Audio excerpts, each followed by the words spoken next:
30 years ahead of their time, their costs were online with what the average cost is today. So that cost is huge. We look at the net return per breeding female, so if we take the 247, add it to the 25, $470 difference in net per breeding female, with this being losing $250 per cow, this being earning $225. If we look at total investment, so these would be the overhead investments per cow, the bottom 15%, just not hugely higher, but about $140 higher than for the bottom group compared to the top group. Now this is the shocking line. When we look at that return on assets, again, this is a negative return on assets, is a loss in equity. 15.5% annual loss in equity, 18% return on investment. I think in any business, 18% return on investment over a 10-year price cycle and production cycle, that's a pretty good margin. I'd be happy with that, but my needs are simple. Big difference there. And we can see that it's in costs. Now we will begin to think about what are those cost factors that are making a difference. So this one, we've at least moved into the 21st century now. This is a 5-year window of time. This is strictly Illinois. There's 158 herds in this assessment. Again, set up the same way, the bottom 15, the top 15, and then the average. So, losing $34,000, earning $21,000. We look at the herd size, and I'm going to ignore the average in here. 185 cows, 200 cows. I'm pretty sure that those other 17 cows here is not the reason for a $50,000 difference in net return. We look at the return on investment, very similar to what we saw from the Montana, Nebraska previous decades cattle cycle numbers. Double-digit loss in equity, double-digit return on investment. Pounds of calf sold per cow, 427, 506 is our differential. So in the previous slide, there was only 40 pounds difference between the top end and the bottom end in pounds of calf weaned per cow exposed. Now we're looking at 80 pounds difference. Surely there's got to be a difference in weaning weight coming into play now. There is not. Same thing in this study. There was no statistical difference in weaning weight across the three groups. Even more cows bred, even more live calves being brought to the weaning pen. And then feeder calf price, you know, $99, $103. Well, if the weaning weight was the same, that tells us something else is now starting to kick into effect as well, and that is that the top-end producers consistently are getting a better price for the same weight cattle compared to the lower profit producers. How are they doing that? Better genetic management is part of it, packaging the cattle appropriately, tighter calving season. This is still just strictly commodity calves, but they're adding value to their calf crop on a, price received per pound basis because they are doing some good things that the buyers are looking for. So those of you who are in the previous study, this is the foundation of the one that I showed yesterday, where I talked about them the research group looking at 26 different parameters that might be affecting profitability. So out of that annual cow cost, we can break out the annual feed, and we see between the low profit group and the high profit group, there's about $110, $112 cost savings in feed costs in the high profit group. And we cannot, out of this particular set of records, actually figure out what is the difference? Where are these people saving their money? In this study, that's not something that they sorted out. So they did look at those 26 different parameters that they thought might be affecting profitability. In statistic modeling, sorted out and ranked them. And the top of the list, 57% of the variation in profitability is explained by feed cost differences in these, across these 158 herds. Weaning weight was less than 5% causal factor for a difference in profitability. And as I said to the group yesterday, January rolls around, what shows up in the mail? Your IRS tax forms and your bull sale catalogs. Which is more fun to look at? Bull catalogs are always more fun to look at, but in the sense of how it affects your business, spending January looking at your accounting is a better use of your time than spending it looking at bull catalogs. And again, we had looked at this herd size, and it's pretty apparent in the Illinois study that the top 15% had, I think it was 202 cows, the bottom 15% had 185 cows, so it was not a scale difference that made that difference. And less than 1% of the variation in profitability could be explained by the number of cows that particular operation had. We're going to move to, this was published in 2010. I don't remember exactly the time frame that it was covering. So Dallas Mount, David Pratt, Stan Parsons founded Ranching for Profit. David Pratt owned it and ran it for years. David has retired, and Dallas Mount is now who owns Ranching RMC, Ranch Management Consultants, and runs the Ranching for Profit schools. He was 20-plus years extension farm management specialist with University of Wyoming. And so this is work he did when he was with the University of Wyoming. It's looking at Wyoming and Nebraska herds laid out the same way. We start looking at these numbers, and we have suddenly seen a remarkable reversal. The low profit group, 500 pounds of calf weaned per cow, which is similar to the average. The top 15%, only 400 pounds of calf weaned per cow, yet we see that they are far more profitable than these ones who are producing 100 pounds of calf more per cow. Help me understand this. What could possibly make that trend reverse, that suddenly people producing the lightest calves are the most profitable? All right, she's found a point.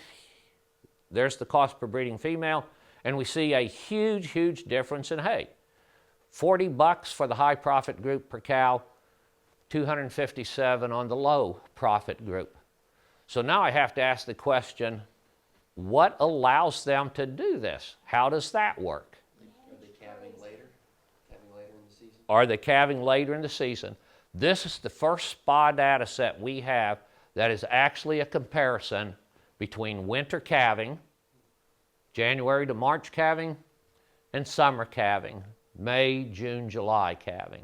Of course, you're going to have little calves if you're calving that late, but if you don't have to feed that other $200 in hay, you can live with a smaller calf. And yes, in this one, absolutely, this is a weaning weight effect. Now, these people probably have more live cows coming to the weaning pen because they're calving on green grass and not in the winter, and they are breeding their cows at a time of year where the natural fertility of the cow is going to be at its highest level, which if you don't know when that is, for breeding a cow, her highest natural fertility is at the autumn equinox, around September 21st. That is when a cow is most naturally fertile. And if you didn't know, a sheep is most naturally fertile at the winter solstice. So December 21st is when you have the highest natural fertility in a ewe. And why is that? What's the gestation length of a sheep? 142, 145 days, so just shy of 5 months. So if you get bred on the winter solstice and your, we'll do 5 months to it. So we'll go January 21st, February 21st, March 21st, April 21st, May 21st. What's the grass condition in most of the country on May 21st? Pretty damn good. If the natural fertility of a cow is highest on September 21st, we add 9.5 months to that. We go, I can do those seasonal things. It's June 21st plus 15 days or 13 days, depending on what you want to call gestation length, which is the 3rd of July, the 4th of July. If a calf is born on July 3rd, July 4th, the cow is going to get bred on September 21st, 22nd. It's almost like it was meant to work this way. Why do they talk about calving in sync with nature? Because all wild animals have their babies in the spring. Oh, I should say all wild ruminants have their babies in the spring, typically May, June, a little bit in July, depending on where you are in the latitudes. You know, sheep used to be wild animals. Cows used to be wild animals. And so they're evolutionarily programmed to breed at a certain time of the year so that they're ensured that they will give birth when there is available resources for it. And so that's what pretty well the complete difference between these two groups is. This is winter calving, that's summer calving. So you kind of know why we promote and push calving in sync with your forage supply, because it is one of the biggest game changers there is in the profitability potential of the business. Just something to think about. When we think about cows and calves, and we think about from where do we derive profit, where is the profit? Is it in the first 400 pounds, or is it in the last 100 pounds? Is it in something in between? Here's what it comes down to. Almost any cow in almost any circumstance can give you a 400-pound calf, unless there's human error. Every incremental increase in weaning weight that we get beyond that 400 pounds costs us money. And plus we have a price slide to where that 700 pounds animal is worth 6, 7, 8, 10 cents less per pound than this one, and that's worth, you know, the smaller the animal, the greater the value of the pound. So if it is costing us more money to incrementally produce these heavier calves, and we're getting less money for each additional pound that we put on, that is a tough, tough hill to climb. Every additional pound, in essence, is worth even less when we think about it in terms of gross margin. This is where the real profitability in the cow-calf business comes from, because you can get that yield with very, very little extra input other than carbon dioxide, sunshine, water, and minerals. This is getting a little outdated, but I still like it. So the Kansas State Farm Management Association is reputed to have some of the best data on the economics of cow-calf production in the country. And individual cattle producers in Kansas submit their records, and so the state compiles all these benchmarkings and, you know, expected budgets and stuff.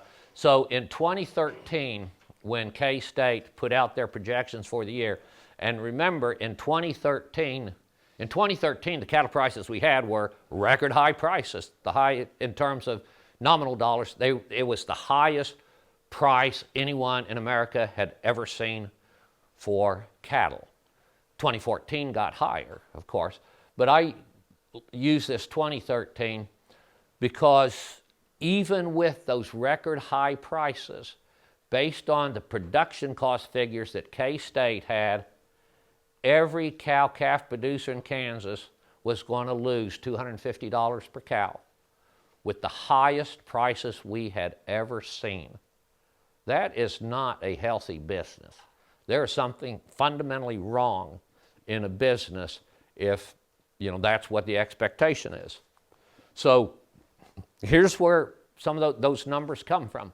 This is from 2005 to 2015 using that Kansas Farm Management Association. This is the cost, what they're seeing as a cost to carry a cow. And so the blue bars are feed costs, and then we have red bars are non-feed costs. That's where your overheads come into play. And as I said, through the 1980s, 90s, and into the beginning of the 2000s, we could almost just year after year after year, it was the same. $350 to $400 you could carry a cow in operating costs. Now they're showing their feed costs, from $284, and something else that's interesting here. Their feed costs and their non-feed costs are almost identical through this whole thing. And if we were actually saying that those red bars, those non-feed costs, were all overheads, and the blue is all of your operating costs, that in and of itself tells me this is a business destined to fail, because if you have overheads equal to operating costs, unless it's on a low level, there's no way that you can have a positive gross margin coming out of this. That you can have a positive profitability coming out of it. You can still show a positive gross margin. And so the yellow line is gross income. And we look at this cost of production, and about 07, 08, 09, that's where we see it, starting to creep up. That was the surge in feed costs because of the ethanol mandate, the plow out of another 10 million acres of grasslands on the Great Plains to grow corn for ethanol. And so the pasture rental costs went up, grain, feed, and a byproduct supplement costs went up. So we see it going there. We hit the Texas drought. There's more demand for any feed resources anywhere. Pasture lease rates in Kansas are going up because Texas ranchers are sending cows out of Texas to go somewhere else. And now Texas cows are competing with Kansas cows for that limited grassland, and the rental rates go up, and they go up, and we hit the peak cattle price in 2014, and then boom, income comes down. Income will come down a whole lot faster than production costs will come down, because we got into the habit of doing something. And plus, we had money in our pocket. Money in our pocket. Tell you a little story. Now, at this particular workshop, I do not sell my books because my publisher, Stockman Grass Farmer, is selling my books. But a whole lot of conferences that I go to, I sell the books myself, and a lot of people pay me in cash. And so I can sometimes get a big wad of cash in my pocket. I have a couple of vices. My daughter owns a gun store in Missouri.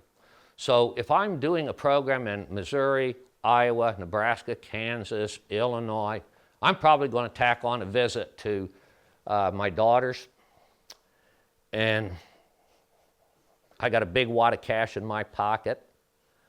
I have just about every hunting caliber that I can justify by the things that I hunt, and so I have to start buying other types of weapons. I got this cash in my pocket. It's burning a hole. I got to get rid of it. I go to the gun store, and I'll buy something. All right. Farmers and ranchers, they get a little money in their pocket. Let's buy a new pickup. Let's put in a hydraulic. Shoot. Let's do this. Let's do that. We have money, and that's part of what is making that red bar of non-feed costs go up.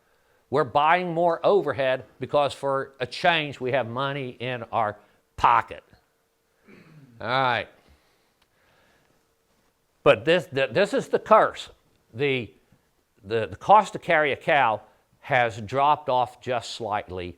You know, we don't have 2019 numbers, but in 2016, 17, 18, those numbers came down just a little bit, not near as much as what the revenue stream dropped.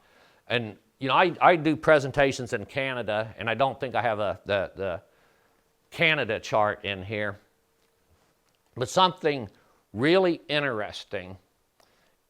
So the Canadian beef industry and cattle prices track very closely the American cattle cycle and prices. Now, Canada had one experience that we have not actually had in the U.S. that reshaped their industry. Anybody know what that was?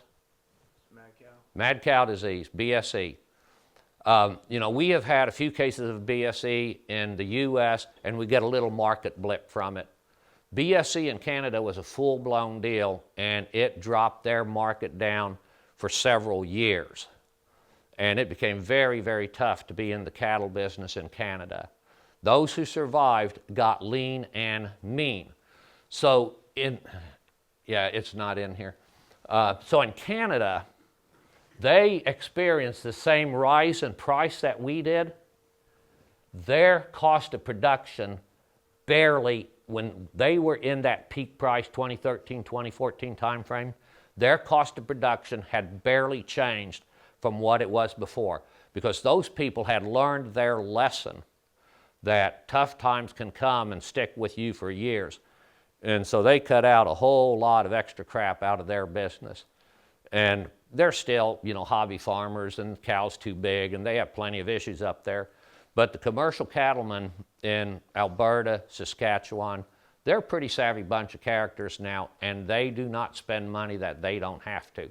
We have our cattle cycle here, and we go into some lean times, but we have not had the retraining experience of cost discipline that the Canadian beef industry got.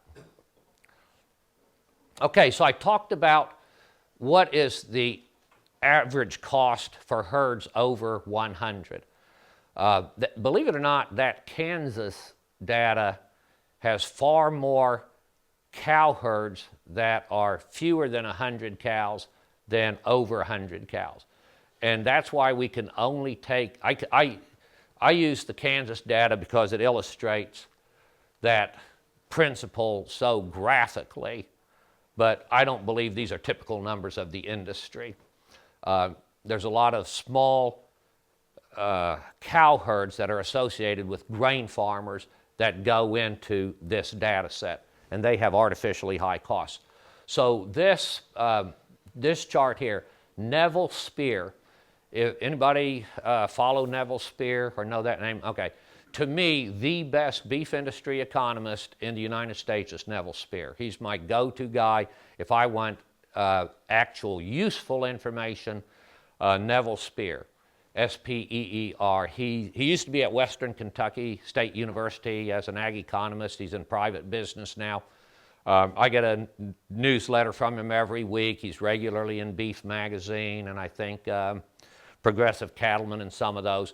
But if you want to understand fundamentals in the beef industry, why prices are where they are, what can we expect out here, how are Australian bushfires going to affect our market, Neville Spear is where I get most of my information. So this is from 1987 through 2015, this is the production cost for herds with 100 cows or more. And so for actual serious ranching, I think these are more meaningful numbers to look at than what the Kansas is. But here we are, that whole 1987 through the 90s into the early 2000s, $300 to $400 to run a cow. Then it starts going up. And this is not in this graph, this is not the revenue line. That's the 5-year average. It's the rolling average of cost of production. And so it's showing us the trend line. And so whereas that K-State stuff showed peak costs in excess of $1,200, here we see it, not quite getting to $900, which is still a whole lot of money to have invested in raising a cow-calf pair. Because I did the math just a little bit ago based on where we are in the market right now, that the average revenue per cow is about $800, or was last year. Or we had a nice, as I said, I'm pretty sure we're coming out of the cattle cycle and we're going to be rising prices. But that is just too much money to operate a cow-calf operation to be consistently profitable.